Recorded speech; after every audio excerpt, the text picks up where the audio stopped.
तोड़फोड़ भी है, उपद्रव भी है, मारपीट भी है, आगजनी भी है, ये सब हो रहा है कावड़ के नाम पे। तो मैं उत्तर प्रदेश की सत्ताधारी पार्टी से सबसे पहला सवाल ये पूछ रही हूँ, ये कावड़िए हैं या गुंडे हैं कि सब आस्था और समर्पण के भक्ति के भाव से नहीं पहुंचते? कुछ गुंडागर्दी भी के लोग, गुंडागर्दी करने के लिए भी लोग आते हैं।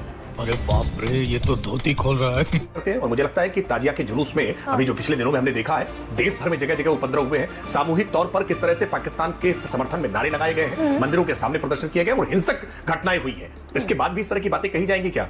मैं ये बात स्पष्ट, कुछ भी हिम्मत कैसे हो जा रही है इन सबकी कि पूरे उत्तर प्रदेश में लॉ एंड ऑर्डर को धता बता दें ये सब लोग, जिस लॉ एंड ऑर्डर का डंका बजता है। नहीं, महावीर स्वामी पर, ये यशवीर स्वामी पर क्या कार्रवाई हुई? खुला घूम रहा है, तोड़फोड़ करने वालों पर ना कहाँ कार्रवाई हुई? यशवीर स्वामी नाम के स्वयंभू स्वामी पर खुला घूम रहा है, धमकी दे रहा है पुलिस को, एफआईआर दर्ज करोगे तो आंदोलन करूंगा पूरे देश में। ये पेंट उतरवा कर चेक कर रहा था। ये हुई ना बात। दोस्तों, सिर्फ वीडियो का ट्रेलर देखकर ही आप समझ चुके होंगे कि आज तो गोदी मीडिया की एंकर ने कमाल कर दिया। दोस्तों, आज गोदी एंकर ने दलाली छोड़कर कांवड़ियों के द्वारा गुंडागर्दी करने पर और बिना वजह मुस्लिम भाइयों को बदनाम करने पर बीजेपी प्रवक्ता राकेश त्रिपाठी को ऐसा धोया है कि बेचारा गुस्से से तिल मिलाने लगा। तो दोस्तों, चलिए स्टार्ट करते हैं इस मजेदार डिबेट को। यदि आपने अभी तक चैनल को सब्सक्राइब नहीं किया है तो चैनल को जरूर सब्सक्राइब कर ले ऐसे ही लेटेस्ट डिबेट देखने के लिए। चालू करो बे। राकेश त्रिपाठी, शुरुआत आप ही से कर लूं। तोड़फोड़ भी है, उपद्रव भी है, मारपीट भी है, आगजनी भी है, ये सब हो रहा है कावड़ के नाम पर। तो मैं उत्तर प्रदेश की सत्ताधारी पार्टी से सबसे पहला सवाल ये पूछ रही हूं, ये कावड़िए हैं या गुंडे हैं? सही पकड़े हैं। ये आप सबसे पहले इस मंच पर आज खुलकर बता दीजिए। गरिमा, मुझे मालूम नहीं है कि न्यूज 24 ने आज विपक्ष के दल के प्रवक्ताओं को बुलाया नहीं है या उन्होंने आने से इनकार किया है। नहीं, हमने नहीं बुलाया। बारे में जानकारी हमने नहीं है बुलाया, क्योंकि विपक्ष बाद में नहीं बुलाया हमने। बाद में शायद विपक्षी आरोप, बाद में विपक्षी आरोप लगाएगा आपके ऊपर कि विपक्ष की आवाज को आपने स्थान नहीं दिया है। इसलिए मुझे लगा कि दर्शकों के लिए स्पष्टता आ जानी चाहिए कि विपक्ष का स्थान कहीं भी रोकने में भारतीय जनता पार्टी की भूमिका नहीं है। न्यूज 24 ने नहीं बुलाया है। अरे कहना क्या चाहते हो? देखिए, आपने कहा कि कांवड़ियों ने उपद्रव किया है, ये कांवड़िए हैं या गुंडे हैं। कोई भी व्यक्ति अगर कानून हाथ में लेने का काम कर रहा है, किसी भी प्रकार का उपद्रव कर रहा है, शांति व्यवस्था के लिए खतरा उत्पन्न कर रहा है, तो ऐसे व्यक्तियों के साथ ना कोई खड़ा हो सकता है, ना उनकी सराहना कोई कर सकता है। और जिन लोगों ने भी ऐसा आचरण प्रस्तुत किया है, विधि की, कानून की जो धाराएं हैं, उन कठोर धाराओं के तहत उनके खिलाफ कार्रवाई होनी चाहिए और हो रही है। क्या एक्टिंग कर रहा है?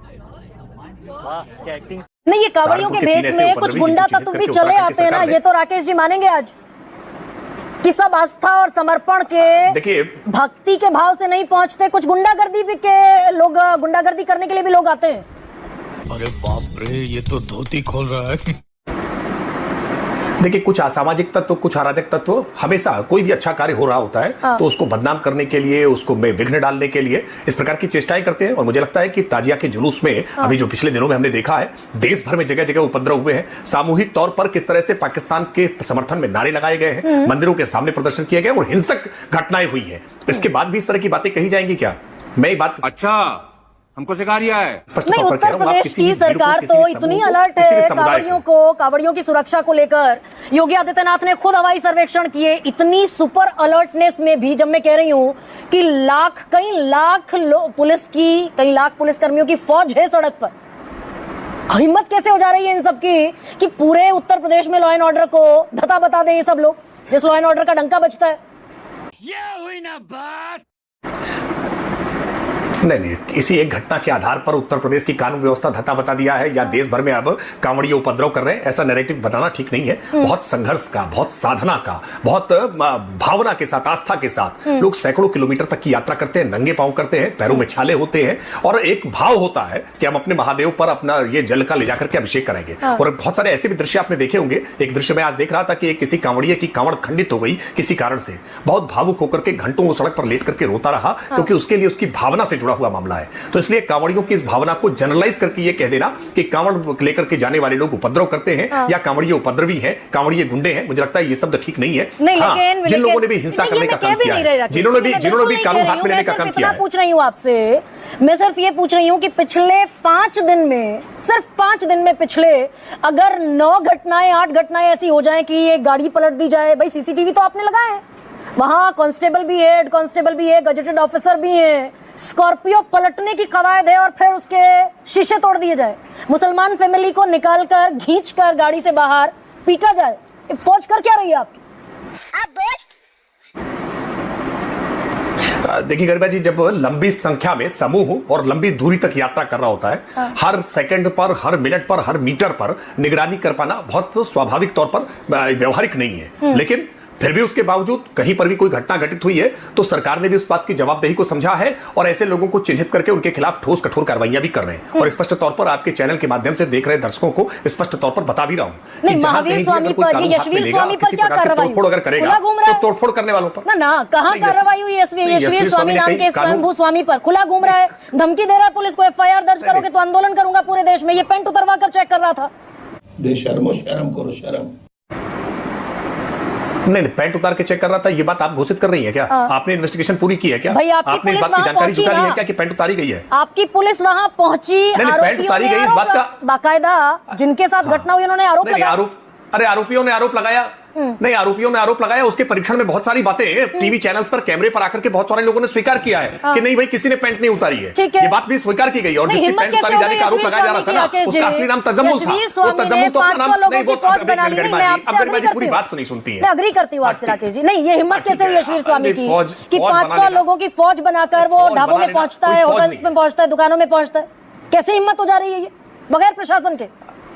मुझे लगता है भारत के संविधान को अगर आप देखेंगे तो भारत के संविधान का अनुच्छेद 19(1)(a)(c), अगर आप 19(1)(c) देखेंगे ना तो फंडामेंटल राइट है ये भारत के हर नागरिक को संघ बनाने का, सम्मेलन करने का, एकत्र होने का ये अधिकार है। और कोई भी व्यक्ति अगर अपना संगठन बना रहा है, नहीं थप्पड़ मारने का भी अधिकार है क्या? हो सकता है शायद आपके हो सकता है शायद आपके पास कोई ऐसी पुस्तक हो संविधान की, मेरे पास जो पुस्तक संविधान की है उसमें तो ऐसा कोई अधिकार नहीं है। ये गोपाल नाम के एक व्यक्ति को बाकायदा ढाबे में थप्पड़ मारे गए।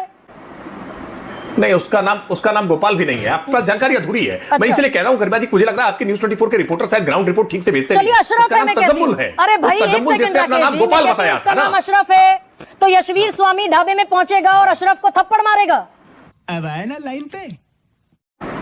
नहीं, किसी को कोई थप्पड़ मारने का अधिकार नहीं, लेकिन तजम्मुल को गोपाल नाम बताने का अधिकार भी नहीं होना चाहिए। और क्यों तजम्मुल गोपाल नाम बता रहा है इस बात की भी परीक्षण किया जाना चाहिए। तो प्रशासन कार्रवाई करेगा ना? क्यों कांवड़ियों की भावनाओं को नहीं, बिल्कुल प्रशासन बिल्कुल कार्रवाई करेगा। जनता के पास भी जानकारी मिलती है तो जनता भी इस बात की जानकारी पुलिस तक पहुंचाती है, परीक्षण करती है और सोशल पुलिसिंग हमेशा होती है। इसमें कोई सोशल ऑडिट होती है, इसमें कोई बहुत बड़ा आश्चर्य का विषय नहीं है। किसी के बारे में हमको क्या, हमारा अपना भोजन है ना, हमको भी शांति व्यवस्था बनाए रखना है। इसलिए इस बात की पूछताछ करने में कोई कानून नहीं रोक रहा है, किसी को पूछताछ करने से कानून नहीं रोक रहा है। हाँ, मतलब कानून हाथ में लेने का अधिकार किसी को नहीं है। मारपीट कर रहा है तो निश्चित तौर पर रोकी जा रही है। राकेश जी, थोड़ा सा शायद आपका कहा हुआ हिस्सा अनहर्ड चला गया।